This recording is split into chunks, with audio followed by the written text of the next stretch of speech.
Yes, welcome back. This is Prepper Foundation. I'm here with Dr. Nuama from the Ridge Hospital. How you doing, sir? Hi.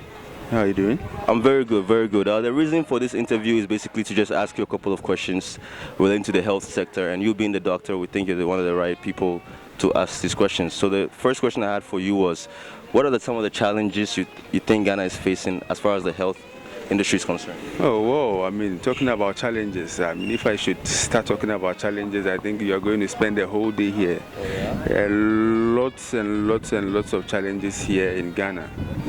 Talking about challenges with the doctor, challenges with the patients, and even the doctor-patient encounter. There are so many. First, I would actually want to start probably from the consulting room. The challenges that we face just as doctors, even before we start to work. You come here in the morning and you're supposed to wash your hands even before you start work, and then they tell you the taps are not flowing. Oh, how is that possible? Yes, it's very possible, and it's not something that happens once in a month or probably once in 2 weeks. It's something that happens very regularly. And most often than not, you come and then they tell you that there are some bills that they have to settle, and that bill has not been settled, and the Ghana Water Company is having issues with them. Sometimes they tell you some of their pipelines are out of order. You come here and you don't even get water to wash your hands. And that is even the first stress that you go through when you are coming to the consortium to see patients. That is just one of them. 1 second. Chris, the camera is here. The still photos, yeah. I didn't know that one. That's a big one, though. Yeah.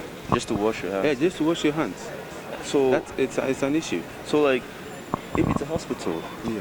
Well, my next question is, because now that you brought up the water thing, now I'm concerned.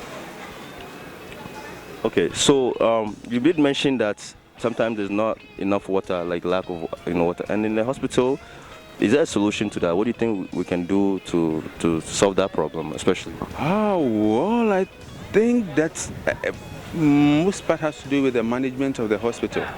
You understand? I think there are just some petty things that we can do. Getting reservoirs. I don't think it takes so much to get water reservoirs. You understand? So that at least, even when the taps are shut, we could actually channel some water to our various consulting rooms, just at least to wash our hands and nothing more. You understand? It's very bad, and it runs through to the theaters. Yeah, you have a patient lying on the table and you need water to wash your hands, to go organize the surgery, and they tell you that there is no water. And sometimes you actually have to refer the patient, go and come back. And if it's an emergency, then you're in a very, very dire situation. I see. So, what about I notice walking around, people eat from outside a lot. What do you think of, that as far as health is concerned? Eating outside a lot has a lot of health implications, especially here in Ghana or probably Africa as a whole.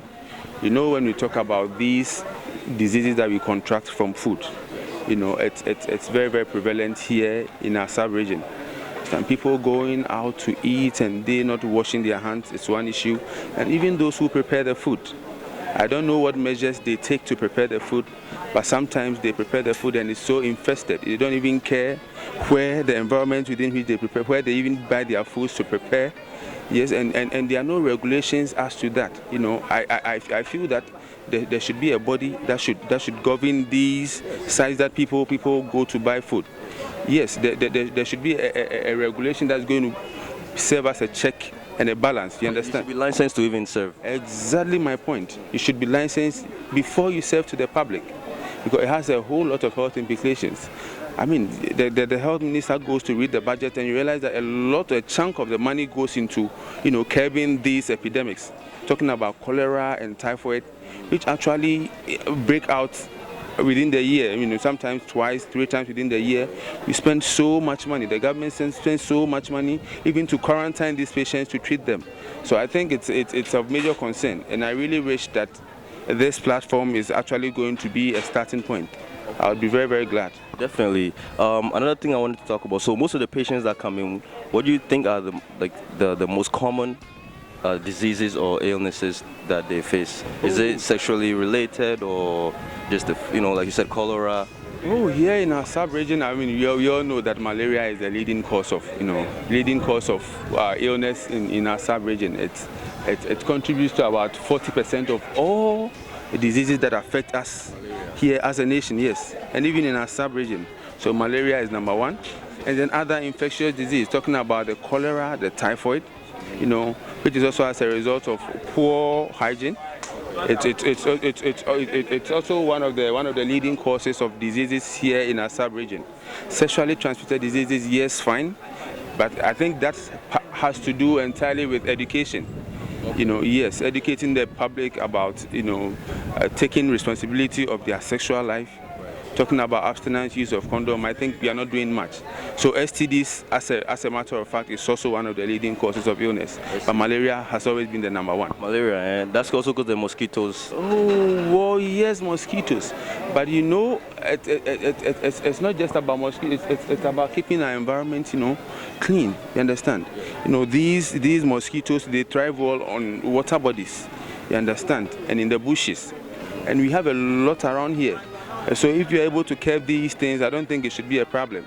Okay. You get it? Yes. The mosquitoes, they don't come where they are not welcome. True. Same with the flies. Exactly my point. You understand? Yeah. And my next question is, what about affordable healthcare? Like, how does the system work here in Ghana when you want to?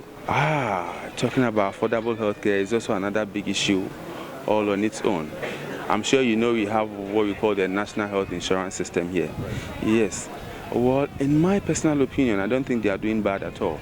Understand? Yes. Yeah. Gone are the cash and carry days when a patient who has probably a serious emergency comes to the hospital and is sacked because he doesn't even gain any primary health care at all. Yeah, the National Health Service caters for that. But there are a lot of loopholes. There are so many loopholes. It has a limit. Even with the medications you can actually acquire with the National Health Service, it has a limit, and it's an awful limit. You understand? It doesn't go beyond a certain limit, and it's actually down there. And when you are done with that, and you need a secondary care for the patient, then National Health Insurance doesn't come in at all. So our healthcare system is actually failing in terms of that.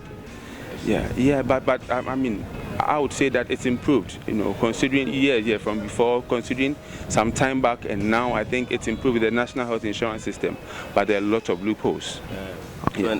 So, like, if right now I was feeling sick, I walk into a hospital, I have to pay for the care, and then also pay for the drugs and everything like that. Yes, you have to pay, basically. Sometimes if you have this National Health Insurance ID, then maybe they will take care of your consultation, and a few emergency drugs.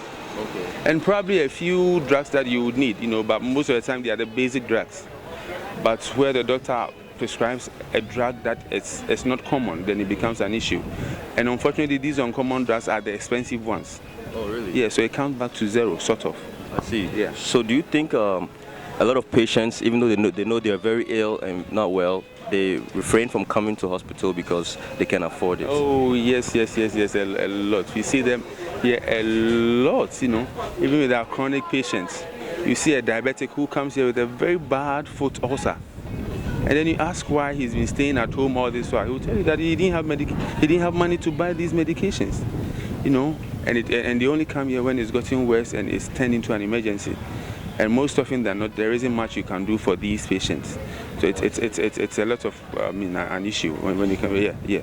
Okay. And then another question I had, I noticed that Ghana has a lot of nurses, students that become nurses. Now, do you think that most of them are qualified for the position, or is it something that's easy to get into? Because back in Canada, there's a lot of nurses, but right after college, they get that job. They may not really be specified in treating patients and stuff like that. Okay. Talking about they being qualified. You go to university or college or something to become a nurse. Oh, well, we have two grades of nurses. Some are diploma nurses, and others are the degree nurses. The degree nurses have to go through the university education to become the nurses. But I had the diploma nurses who go to these nursing training schools, and then they come out as nurses. Yeah, but I don't think among them, I don't think there is much distinction when they come to the field. But well, I'm sure there would be a bit that I'm not too privy to. Yes. But in terms of qualification, I think it's okay. But talking about job acquisition is also another issue. Sometimes they actually employed by the hospitals, and their monies never come.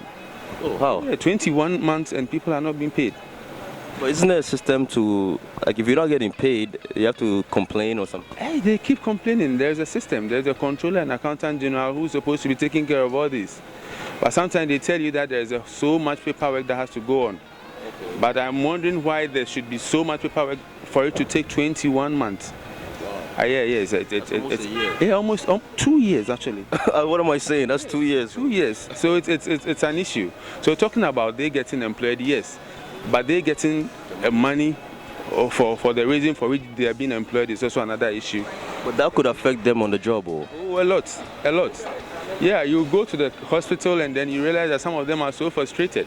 You know, they are seeing the patients and sometimes there's some sort of anger that you can sense. And most of the time, the patients are quick to blame them. Why? But it's not the patient's fault that he or she is quick to blame, because as far as the patient is concerned, he comes to the hospital and he or she deserves the best care. Thank you very much, Dr. Newman. You know, we'll see you again, definitely. Okay. All right, thanks. Hi, we're here with Nurse Aisha, and I'm here from an organization in Canada called Prepper Foundation. So the question I wanted to ask the nurses here is, what are some of the challenges that you face in the health system? The whole hospital. Well, like the Ghanaian health industry in general. We can talk about the hospital if you like. Okay, this rich hospital, and then we have a lot of nurses here. But I think number one challenge is that the nurses don't even have where we can change ourselves. So you come in your uniform from work, and then you go back to work in the same uniform. Like, we don't have a changing place. You walk home or you take the public transit in your uniform? Yes, we take, unless you have your own car. If you have a car, fine. But if you don't have, you have to take the Trotsky, the public transport. Okay. You take that one to your house in your uniform. And I don't think it's really, especially those of us in the casualty theater, you can tell it's not because we go out with our uniforms and come back with it, so we can easily infect wounds here. But that's a good one. And what do you think of even the food that people? What are some of the main diseases that you encounter or sickness? For the whole hospital, we get malaria, hypertension, diabetes. The more common ones, yes. For you go to the main OPD, I'm sure you see a whole report of hypertension, diabetes, and the rest. But here we see a lot of accident cases because it's a casualty theater. And then we have gangrenous wounds we see as well. We debride them and then we dress them up, and then we do POPs and then back slabs. And then we pass a lot of catheters here too for mostly the aged who have these urine retentions. We pass catheters here for them to relieve their. You can see one standing here. Oh, I see. They're waiting for you. So now, do you think nurses here deal with too many patients at once, or is it? Yes, we deal with a lot of patients. This is Accra Regional Hospital. So we deal with a lot of patients here, and it's a referral center. Kolebu refers here, 37. All the small, the polyclinics, the health centers all refer here. So we deal with a lot of patients here. You come to work from morning till the next morning, and the whole place is very busy and crowded. Okay, I see. Well, thank you very much for giving us this time. Okay, we appreciate it. All right, thanks.